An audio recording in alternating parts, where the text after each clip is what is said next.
All right, let's jump right into the explainer. Are Silicon Valley's grandest visions on a direct collision course with your wallet? Today, we're connecting the complex, super high-stakes race for advanced AI directly to the everyday American economy and our broader political landscape. We're essentially looking at a massive collision course between the theoretical future being built by techie elites and the harsh, on-the-ground reality for everyday citizens. So, here's our roadmap for today. First, the AI regulation battle. Second, defining recursive self-improvement.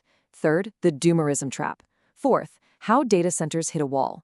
Fifth, the affordability crisis. And finally, wealth, tech, and politics. Let's get into it. Section 1. The AI regulation battle. Elite tech debates its future. So listen closely to Anthropic CEO Dario Amodei here. He is actively pushing back against this growing chorus of critics who claim his urgent pleas for AI safety are really just a cynical, anti-competitive ploy. Amodei is forcefully arguing that asking for government guardrails isn't about locking out his open-source competitors. Rather, he's framing this as a genuine, existential necessity for humanity's safety as these models grow increasingly powerful. But, critics aren't exactly buying it. They argue Anthropic is engineering a classic regulatory capture scheme. And this happens when massive incumbent companies use government rules as a protective moat. I mean, think about how incredibly difficult it is to start a new telecom network or a pharmaceutical company from scratch today. By begging for a rigorous FDA-style approval process, frontier AI labs might just be pulling the ladder up behind them, effectively regulating smaller open-source startups completely out of existence. So we're looking at two fiercely opposing visions for the future of technological innovation. On one side, you have essentially a DMV for AI. The pro-regulation camp wants a slow, stringent government agency conducting exhaustive pre-release testing. On the flip side, the free market advocates. They warn that bureaucratic bottlenecks will just hand global dominance straight to foreign adversaries, and they argue instead for a self-policing industry consortium. It's kind of like how the movie industry rates its own films, rather than having strict government censors dictating what can and cannot be released.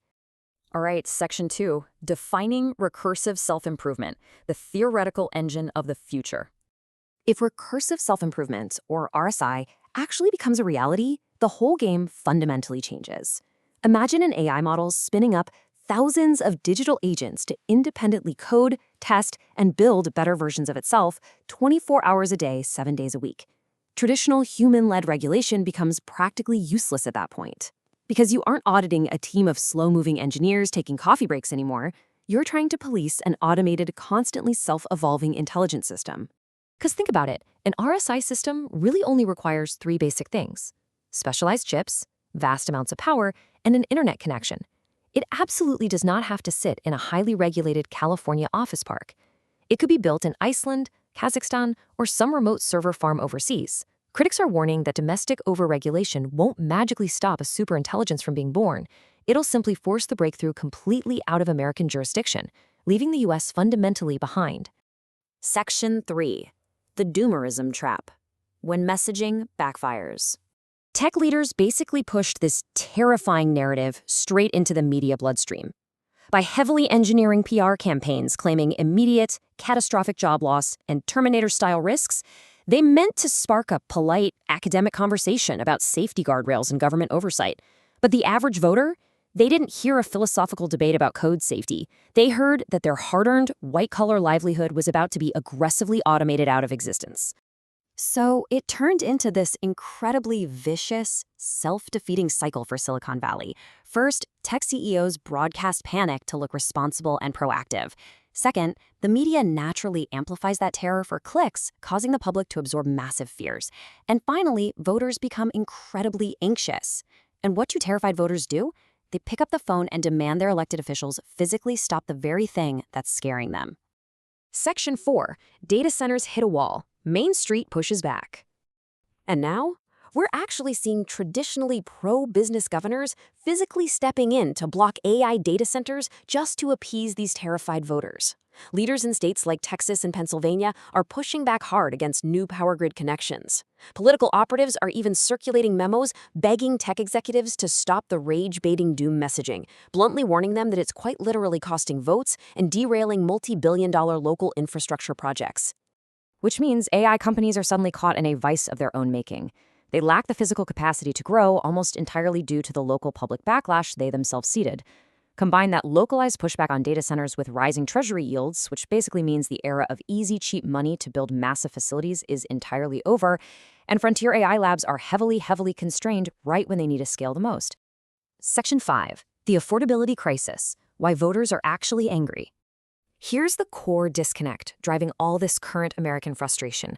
Tech oligarchs are promising automated deflationary utopias. And sure, software, flat-screen TVs, and cell phones, they get cheaper and more incredible every single year.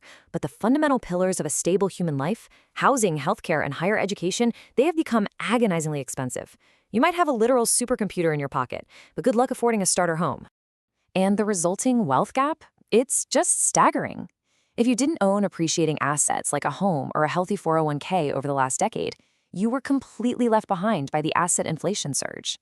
I mean, look at this. The top half of Americans currently hold a massive $178 trillion in total net worth. The bottom half shares a mere $6 trillion. For millions of hardworking people, the system doesn't just feel somewhat broken, it feels entirely rich. And compounding all of this is the sheer cost of borrowing. With the 30-year bond yield hovering around 5.3%, which is a 2-decade high, by the way, the basic math of everyday life just breaks down. Borrowing money for a standard mortgage or a simple auto loan is slipping totally out of reach, trapping average citizens in this incredibly tight, inescapable economic squeeze that halts all upward mobility.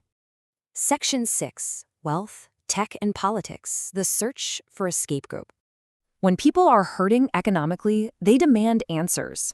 I mean, a staggering 53% of self-identified conservatives under 40 now say they support government-run grocery stores, abandoning traditional free market principles entirely. This proves the frustration fully transcends party lines. When basic affordability evaporates from the middle class, voters of all political stripes start turning away from the status quo, and they start demanding massive, unprecedented government interventions. Because getting ahead feels so impossible right now, voters are eagerly pointing their pitchforks at the incoming trillionaire tech class. But, well, the math of this populist backlash is pretty daunting. Proposed sweeping socialist policies aimed at fixing the crisis could cost anywhere from $71 to over $200 trillion. And simply seizing the total accumulated wealth of the entire Forbes 400? That's about $6.6 trillion. It wouldn't even begin to cover a fraction of that tab. Yet, armed with massive, highly visible wealth and their own terrifying doomsday messaging, tech billionaires have essentially become the ultimate scapegoats for a highly frustrated nation. So this brings us to the ultimate crossroads. Can we realistically balance the relentless, high-stakes race for superintelligence with the basic economic survival of the everyday citizen?